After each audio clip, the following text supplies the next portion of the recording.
Well, hello and welcome to the Best Football Show. I am Brian Baldinger at Baldy NFL, Baldy's Breakdowns. We got all kinds of new swag out there. In case you're interested, we'll tell you how to do that. You can find me at Baldy NFL across all the social media platforms. You can download this Best Football Show, free Odyssey app, and wherever you get those, and like it and subscribe to it. Help us grow this here. Obviously, this is a big news day. Big news weekend, a lot of action. All right, we start the legal tampering period today. I'll be on the NFL Network from 2 o'clock till 8 o'clock today, talking about some of the moves that we're going to talk about here and some others that are going to come down. Free agency technically begins Wednesday when you can actually sign these players. All right, so we'll get to that. And it also kicks off the NFL's new year. So that's March 12th, Wednesday. But let's get to the news. Let's get to Seattle, because Seattle is right there in the middle of everything that's going on right now. They're all the way to the left here on the Pacific Coast, but they are front and center in the NFL because they have just traded Geno Smith, all right, to the Las Vegas Raiders this weekend, and they have traded DK Metcalf, all right, to the Pittsburgh Steelers. So that is significant because on the roster right now, they have Sam Howell at quarterback. Whatever you think of Sam Howell, he's there. They have a new offense coordinator, Clint Kubiak. Things did not work out with Ryan Grubb. Mike McDonald's the head coach. This is a team that won 10 games last year, a 10-win team that didn't make the playoffs, but they were close. Geno Smith threw for over 4,300 yards in Ryan Grubb's new offense. They had other issues besides Geno Smith. Yeah, he threw 15 interceptions, probably too many, but still, he threw for 4,300 yards behind an offensive line, which was the weakness of the entire team.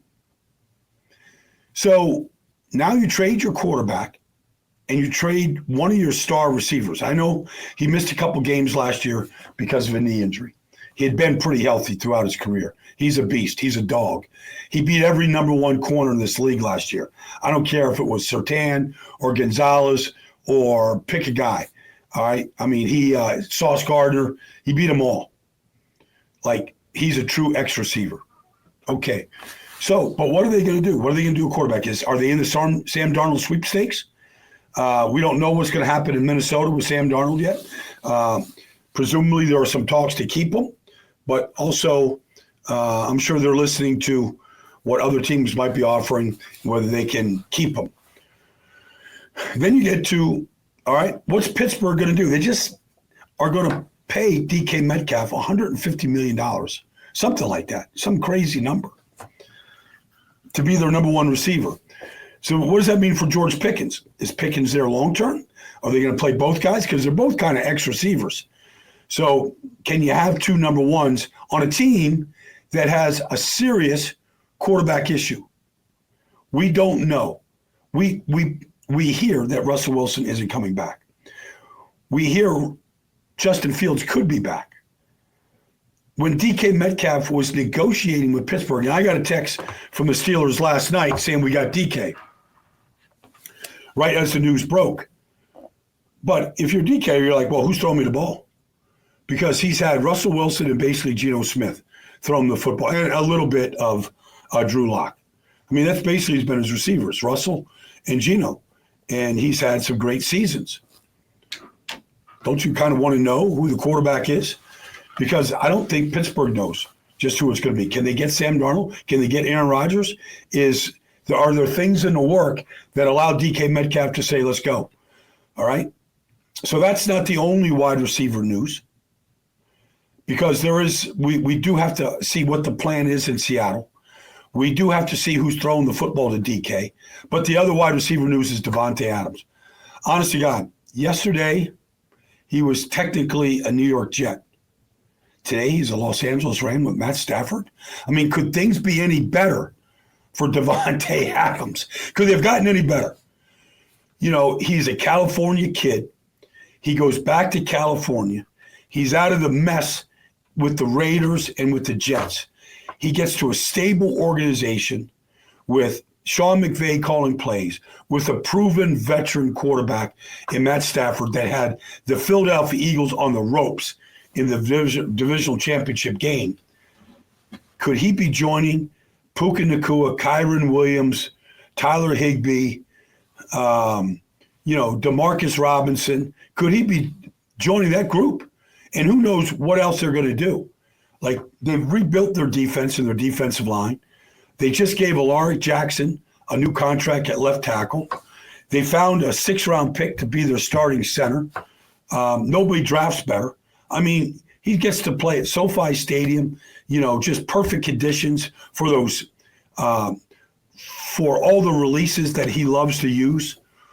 I mean, even as bad as the Jets were last year, he caught 7 touchdown passes in limited duty from Aaron Rodgers. Like, he's got double-digit touchdowns in him at age 32. It's a great landing spot.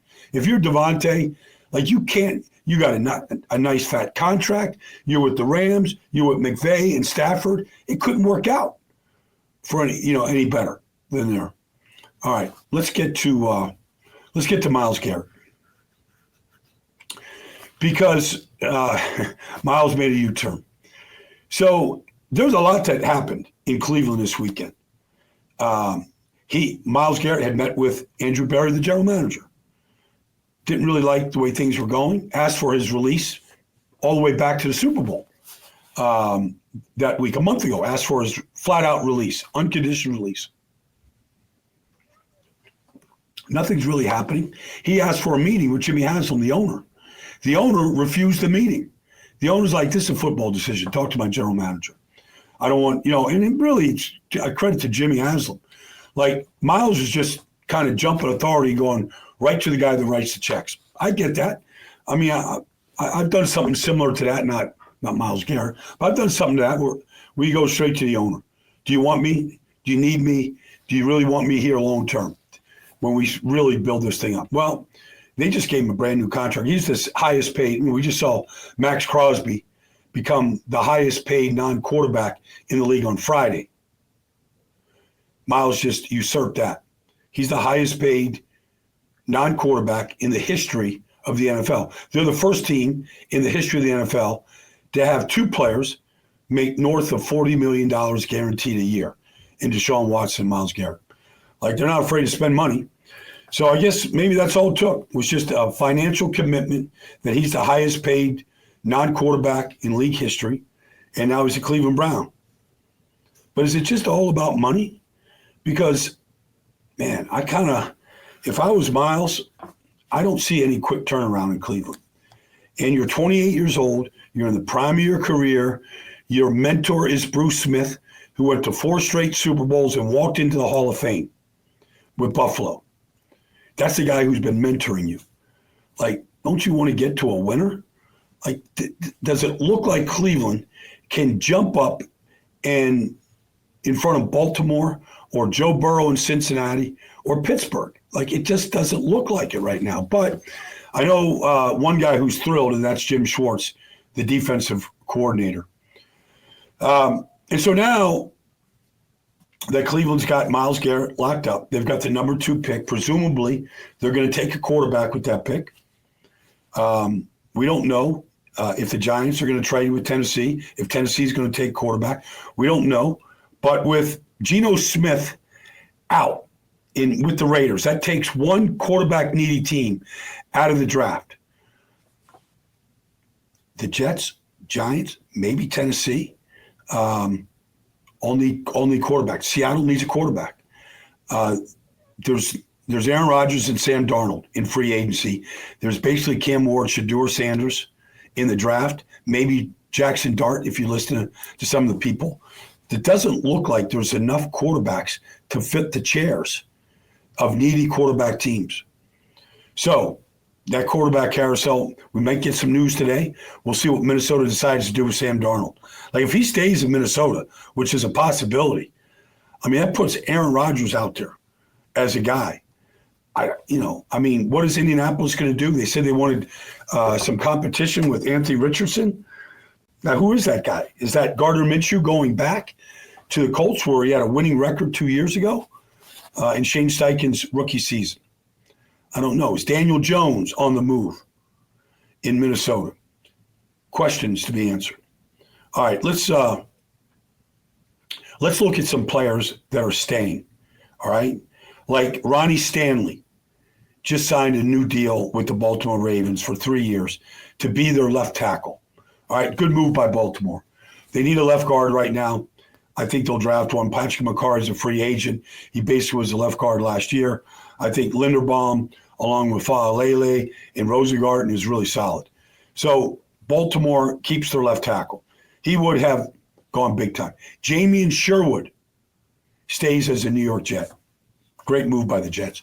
Jamien Sherwood was drafted as a safety. Got hurt, tore his Achilles, I believe, his rookie year. When C.J. Mosley went down early last year, he's filled in. The guy led the National Football League in solo tackles, Jamien Sherwood. He's now a New York Jet.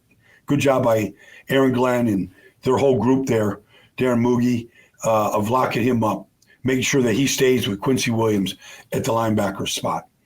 All right, so those are some of the moves. Those are some of the interest right here. It is pretty fascinating. Josh Allen. Josh Allen is a Buffalo Bill for life. I don't know how much. I don't know. 300 something million, whatever it is. I don't know. Like Josh Allen, the MVP of the league, is now going to be a Buffalo Bill for life. It's pretty easy. Like you never let these guys get close to getting a free agency or anything else. Like they've won the division now in Buffalo 5 years in a row. They're the New England Patriots.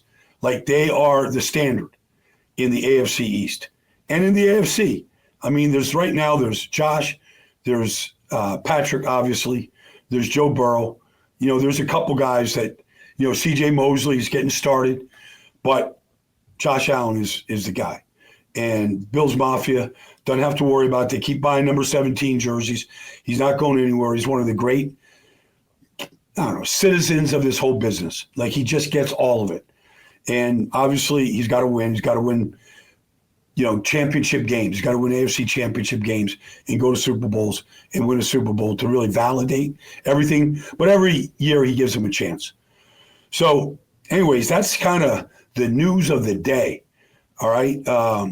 Like I said, we're going to be all over free agency coming up this week. Look forward to talking to you tomorrow and on Wednesday and probably Thursday as the fallout of free agency really hits. The big step before we really get into the draft.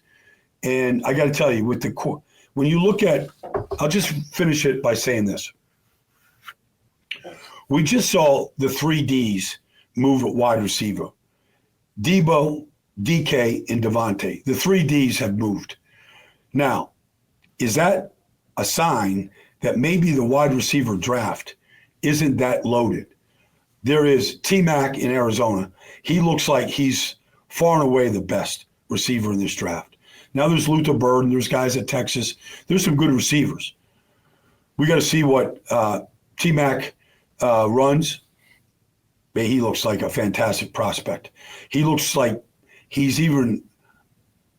looks like Drake London, but maybe even smoother. He glides, maybe faster than Drake London, but maybe even more athletic than Drake. That's what he looks like to me. And Drake London, 3 years ago, was the first receiver off the board, I believe followed by Garrett Wilson.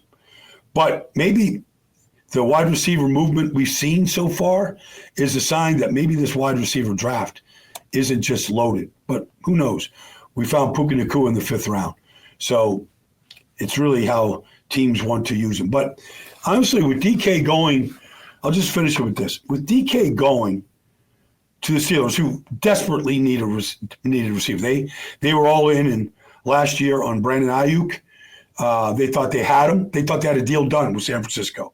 Now, it didn't work out. But what is Dallas doing? No, that's like, all right, DK's out there. Davante's out there. What is Dallas doing? I mean, where's the help coming to CeeDee Lamb and to that offense? I mean, because if you just played general manager and you said, okay, CeeDee, DK, and go draft Ashton Genty, go draft an offensive lineman. I mean, Dallas could compete. You can put up 24, 28 points a game. They don't, I don't know. Anyways, that's for another day. Look, this has been the best football show. Thanks for joining me. I can't wait to talk to you tomorrow to see all the stuff that happens, because this is Christmas in March. All right. Thanks for joining me, everybody. Look forward to talking to you tomorrow.